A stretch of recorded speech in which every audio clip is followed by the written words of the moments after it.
What's up guys, welcome back to the channel. I'm sorry I missed last week's upload. I just started working and past 2 weeks have been a bit hectic, but everything should be back to schedule from now on. In this video we're going to be talking about a lot of your different hook types. Some hooks look quite strange. We're just going to go over what you use them for, what they should look like when they are rigged up, and in what scenarios you would throw those type of hook baits. Stick around till the end of the video because I've got a bit of an announcement for you guys. Enjoy the video guys.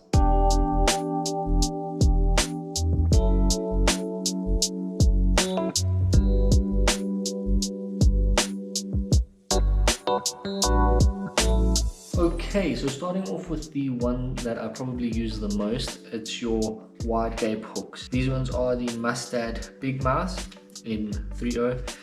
They call them Big Mouse, but they are just a normal wide gape hook. Mustads are my favorite EWG hook. If I can't find Mustads, my next choice will definitely be the Gamakatsu EWG hooks. This one is the Superline EWG. These EWG hooks I use on every single Texas rig that I throw. Even my Mojos, my heavy punching Texases are with these EWGs. I'm gonna very quickly just show you how the bait should look once you've rigged it up. I'm gonna just show you with an example with a little fluke here. How I rig it up is I go through the top of the nose and then I come out where there's that split on the bait. You can see that's where I've come out. See where there's that split on the fluke? That's where I've come out.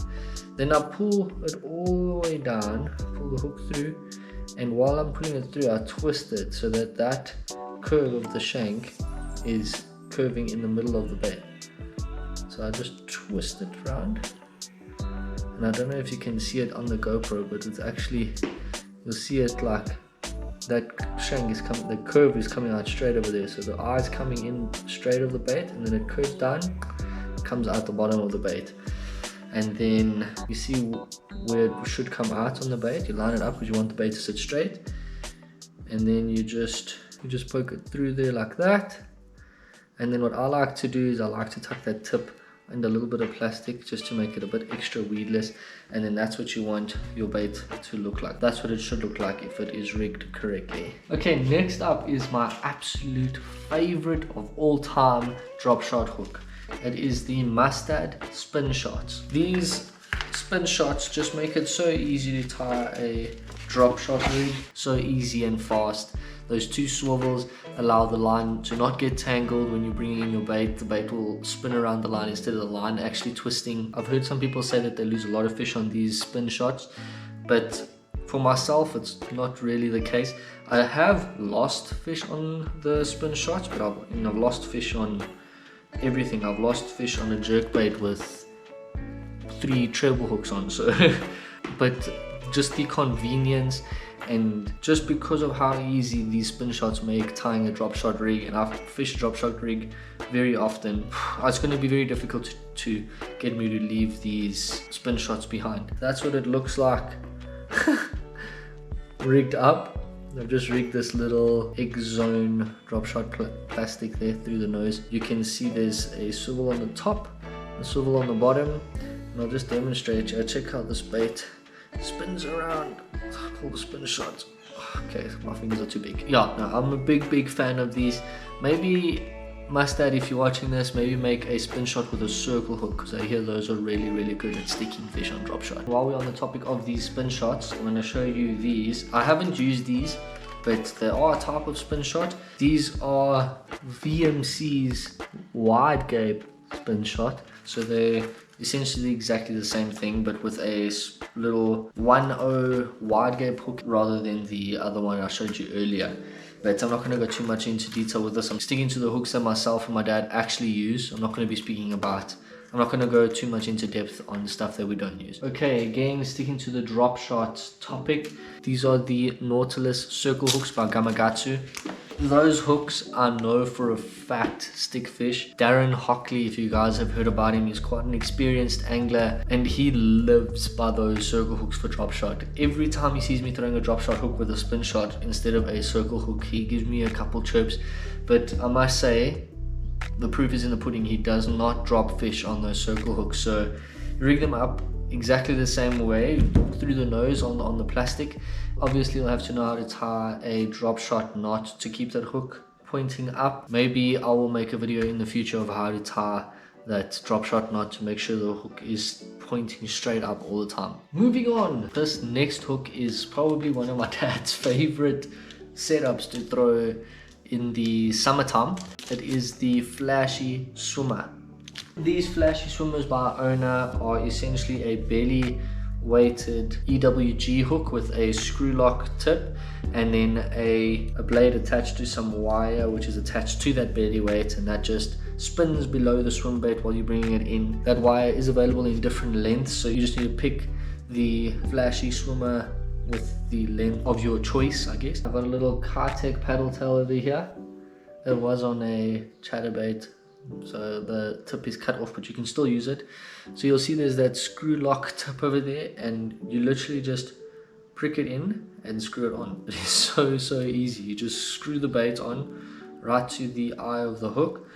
Make sure it's pointing up. The right side of the bait that you want is facing up, so in this case I want the darker side up.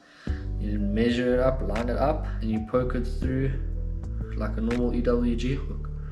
Bring it through the top, and then I like burying a little bit of plastic under the tip. There we go. Now that's what your bait will look like in the water. Now while you're bringing this in, you want to just bring it in like a swim bait. On your retrieve, that blade will automatically just start just kicking, creating a disturbance in the water, creating a flash, and it's a really good bait in the summertime because it just mimics those bait fish swimming around that flash. Yeah, get yourself some underspins.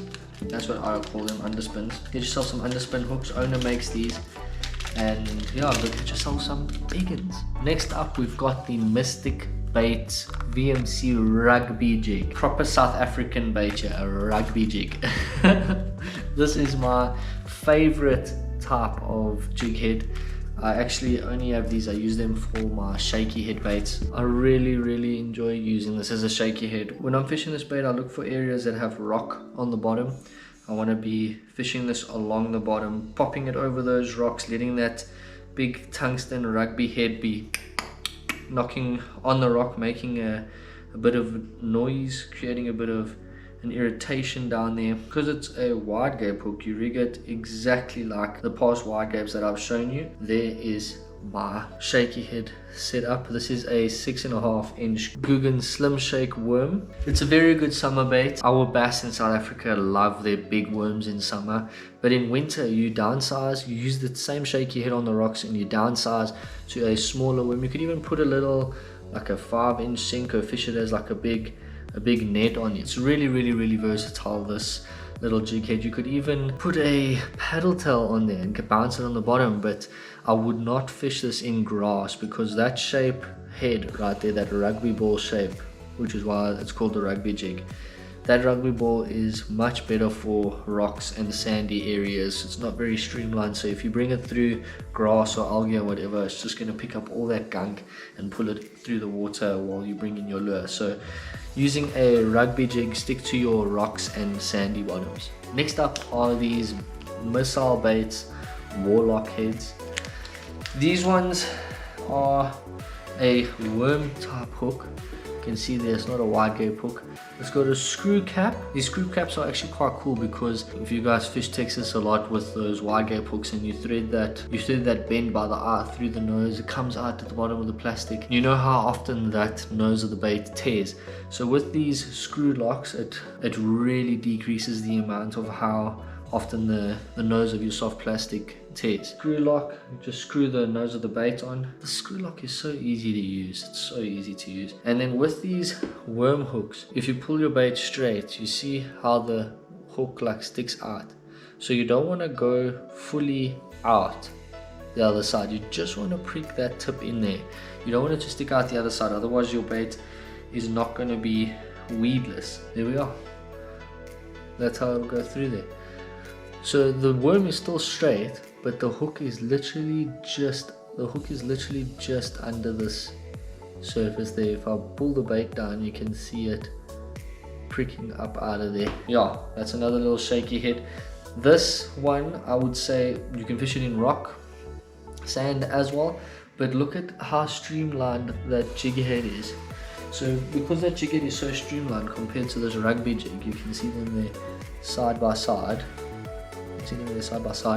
This one is not ideal for grass and whatever. This one, I would say between the two, is definitely more ideal because of that streamlined shape. Next up are these belly weighted hooks with also a screw lock tip. They are a wide gape hook as well. I can't find the packet for some reason, but there is the tag. It is the Power Lock Plus by Mustad. You get two different types of these actually. This one is a screw lock and this one is just a pin with these little rings on them to prevent the bait from sliding off. Both by Mustad, so both of these options are offered by them. You can go to the store, have a look, decide which one you prefer. Here's a little Guggen Sawtooth Swimmer rigged up on it. That belly weight just allows it to sink like this, like straight down like this, and kick naturally. There's no underspin on this, so it's quite a low profile, natural profile bait. Also a really good summer bait in my opinion. I prefer fishing this one instead of the underspin. You can pull this through thick lily pads. I mean, there's nothing that's going to catch on it. Look at the profile of that bait. It is so streamlined. You can pull this through thick lily pads in between the pads at Ristavente in the salad bowl. That's how my dad actually figured out this pattern. You flick it out. He was using an underspin though. You flick it out, let it drop down a little bit, and then you bring it like through those pads about a meter deep. Oh, these fish love it. So yeah, throw this open water, cliffs, pads. Oh, this is so versatile. It's pretty much like a Texas rig almost. A Texas rig you'll throw anywhere. If there's bass in there, you'll throw a Texas rig and you will catch. So yeah, extremely versatile bait. Really enjoy using it, and I definitely recommend it. Another very cool, very interesting jig head that I will also fish on rocks and sandy bottoms, maybe even there's a couple laydowns in the area, is this little wobble head jig head. This is called the Sixth Sense Swing Shaker, and it says on the package are designed to perfection. This gives your bait such an interesting look underwater. It's actually unbelievable. You actually need to see it to understand. But the bait essentially sits on the bottom, and the plastic like can shake behind it. It's so fascinating. I'm gonna rig one up and then you guys can have a look. Yeah, I've got this Guggen Nuke Punch, and yeah, I've got the wobble head. Again, it's got a screw lock tip over there, so just put the nose of the bait on there and screw it in. So it's screwed on, and now I just got to measure. Again, another wide gape hook, so super easy to rig up. I just measure. Okay, I want it to come out there. That's it, rigged up now. But look at this, I'm holding that still. I'm holding that weight there still, and look at the movement. This weight is still. Look at all that movement. Look here, I won't move my fingers. It's all in that head. So yeah, bouncing that on the rocks on the bottom, bouncing it, letting it land, it'll wiggle and whatever. It's a really interesting bait. I'm definitely going to try to use this more this year. We're going to end off on this one. This is the last one I'm going to speak about today. These are the Z-Man Weedless Pro Shrooms Ned Rig jig heads. Now, I am not a big Ned Rig guy at all, but I can't deny the fact that in winter they are fish magnets. I mean, you don't even need to do anything. You just throw it out and let it just sit on the bottom.